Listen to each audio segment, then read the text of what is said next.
ওই দল বিএনপির করুণায় এতদিন যাবৎ বসবাস করেছে। ওই দল বলে তারা নাকি বেহেশতের টিকিট বিক্রি করে। অন্যায়কে প্রতিহত করার জন্য আমি রবিউল ইসলাম নয়ন আপনাদের কাছে সহযোগিতা চাই। আল্লাহ যদি আমার ভাগ্যে রাখে, আমাকে যদি তৌফিক দান করে, রবিউল ইসলাম নয়ন মাগুরা 2 আসনের সংসদ সদস্য হোক না হোক, জীবনের শেষ দিন পর্যন্ত আমি আমার মাদের পাশে থাকবো, আমি আমার বোনদের পাশে থাকবো ইনশাআল্লাহ। বোন ভোট দেবেন কোথায়? এই বোন ভোট দেবেন কোথায়? নয়ন ভাই যেরকম প্রত্যেকটা সেক্টরে যে প্রত্যেকের সুবিধা অসুবিধা দেখে, তাদের বিপদ উদ্ধার করে, আমাদের এই নয়ন ভাইকে পরিচিত করে প্রত্যেক মা বোনের ভিতরে ঢোকাতে দেয়। আমরা এগুলো উন্নয়ন করেছি, তো আমাদের খালেদা জিয়াই তো করেছে, আমাদের জিয়ার রহমান তো করেছে, আর মূর্তি ভাই এসে ওই নাস্তিক এসে আর কি আমাদের বিরাট করেছে। আমার সবাই মিলে আমরা এবার ধানের শীষে ভোট দেবো।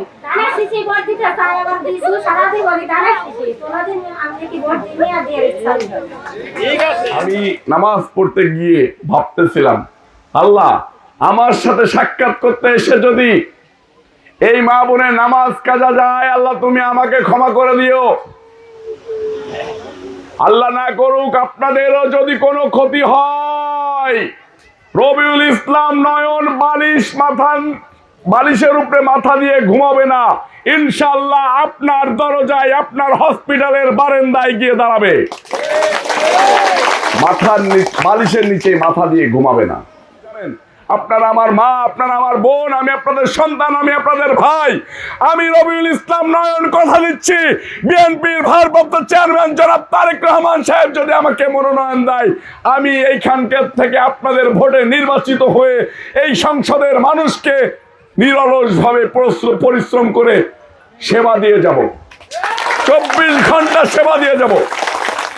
আল্লাহ যদি আমার ভাগ্যে রাখে, আমাকে যদি তৌফিক দান করে, রবিউল ইসলাম নয়ন মাগুরা 2 আসনের সংসদ সদস্য হোক না হোক, জীবনের শেষ দিন পর্যন্ত আমি আমার মাদের পাশে থাকবো, আমি আমার বোনদের পাশে থাকবো ইনশাআল্লাহ।